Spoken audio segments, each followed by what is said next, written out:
मेरा नाम दानिया अजमल है और मेरा ताल्लुक कराची शहर से है। एक दिन फेसबुक स्क्रॉल करते करते मुझे एक अजनबी की फ्रेंड रिक्वेस्ट आई। मैंने 2-3 दिन के बाद उसकी फ्रेंड रिक्वेस्ट एक्सेप्ट कर ली। उसका मुझे मैसेज आया लेकिन मैंने इग्नोर कर दिया। फिर मैंने उसे एक दिन रिप्लाई कर दिया। उस दिन के रिप्लाई के बाद हमारी रोज़ाना बात होने लगी। आहिस्ता आहिस्ता हमारी रोज़ाना कॉल्स, मैसेजेस और वॉइस नोट पर बात होने लगी। वो शख्स अजनबी से मेरा दोस्त बना और फिर देखते ही देखते उसने मुझे प्रपोज कर दिया। वो शख्स था ही ऐसा जिसे कोई नफरत नहीं कर सकता। वो जिस तरह से बात करता था मैं खुद को रोक ही नहीं सकी और ऐसे ही बात करते करते मुझे उसकी आदत होने लगी। और कुछ दिन बाद मैंने भी उसे कन्विंस कर दिया कि मैं भी उससे बेहद मोहब्बत करती हूँ। वो सऊदी अरब में रहता है। रिलेशनशिप में आने के बाद हमारी बात बहुत कम होने लगी। कभी एग्जाम, कभी कोई मसला, कभी कोई काम, हमेशा हमारे दरमियान आता रहता। जब हमारा पूरे एक हफ्ते तक कोई राब्ता ना हुआ तो मैंने उसे कॉल की और उसे कहा कि मैं ये रिलेशनशिप कंटिन्यू नहीं रख सकती क्योंकि इसमें दुख के अलावा और कुछ भी नहीं है। उसका मुझे फौरन जवाब आया कि नहीं, ऐसा मत करो, मेरी बात को समझो, मैं अभी बहुत मसरूफ़ हूँ। मैं जैसे ही फ्री हुआ तो तुम्हें टाइम दूंगा। यूं ही हमारी बात चलती रही और वो पाकिस्तान आ गया किसी काम के सिलसिले में। फिर वही उसकी मसरूफियत की वजह से बात नहीं हो सकी। फिर 20 दिन बाद मैंने इंस्टाग्राम पर उसकी स्टोरी देखी कि वो सऊदी अरब वापस जा रहा है। तो मैं हैरान रह गई कि ऐसा कैसे हो सकता है। वो मुझसे मिले बगैर कैसे जा सकता है। उसने तो मुझसे मिलकर जाना था। उस दिन के बाद मैं बहुत रोई।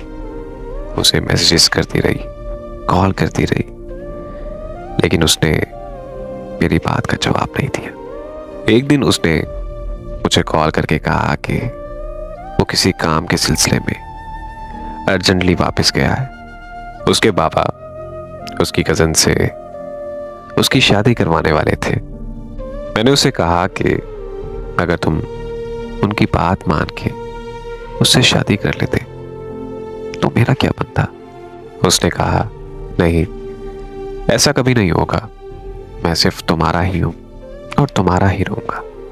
बस मुझे थोड़ा सा टाइम दे दो। उसके बाद मैं उसको मुसलसल मैसेजेस करती रही लेकिन उसका कोई जवाब नहीं आया।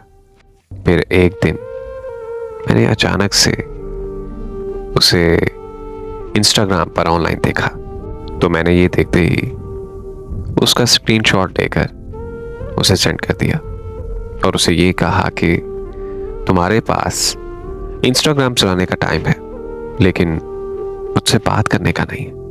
उसके साथ रिलेशनशिप में आने के बाद मैंने अपना पूरा फ्यूचर उसी के साथ डिसाइड कर लिया था। लेकिन उसके साथ मेरा ये फ्यूचर डिसाइड करना मुझे बहुत महंगा पड़ गया। वो जब पाकिस्तान में होता था तो हमारी नंबर पे कॉल हो जाती थी। मैं उसकी कॉल अक्सर रिकॉर्ड कर लेती थी और जब कभी मेरी उससे बात नहीं होती थी तो मैं उसकी वही पुरानी कॉल रिकॉर्डिंग सुन लेती थी। मैं ज़्यादा कुछ नहीं कहना चाहूँगी, बस मेरी मुख्तसर सी ये बात है।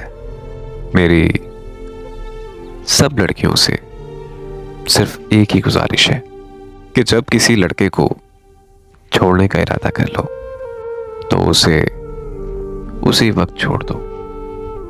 उसकी बातों में आके खुद को खुशफहमियों का शिकार कभी मत बनाओ, क्योंकि बाद में जब आपका मनपसंद शख्स आपको वक्त नहीं देता तो बहुत तकलीफ होती है। फिर वो माजी की बातें याद आती हैं कि काश वो वक्त फिर से आ जाए। और जो ये वक्त होता है बहुत दर्दनाक होता है। मेरी जिंदगी पहली जैसी नहीं रही, लेकिन आपकी स्टोरी सुनकर मुझे बहुत सुकून मिलता है। इसीलिए मैंने सोचा कि दूसरों की जगह अपनी कहानी सुनाऊं तो शायद मुझे मज़ीद सुकून मिले। मैं उसे मुकम्मल तौर पर भूल चुकी थी। हमारा पूरे 10 महीनों तक कोई राब्ता नहीं हुआ। पूरे 10 महीनों के बाद मेरा उससे फिर से राब्ता हुआ। मैंने उससे बात की तो वो मुझसे बात करता रहा। ऐसे ही हमारी पूरे 2-3 दिन तक बात चलती रही। उसके बाद मुझे उसने फेसबुक और इंस्टाग्राम से ब्लॉक कर दिया। मेरे जख्म कुछ हद तक भरने लगे थे और मैं अपनी जिंदगी में वापस आने लगी थी, लेकिन दोबारा से मुझे एक और काम मिल गया। मैंने जब उससे वजह पूछी कि उसने मुझे ब्लॉक क्यों किया है, तो आगे से जवाब आया कि उसकी बीवी ने तुम्हें ब्लॉक कर दिया है। फिर मुझे बची कुची उम्मीद भी उससे ख़त्म हो गई और उस दिन के बाद मैंने अपनी मोहब्बत को अलविदा कर दिया।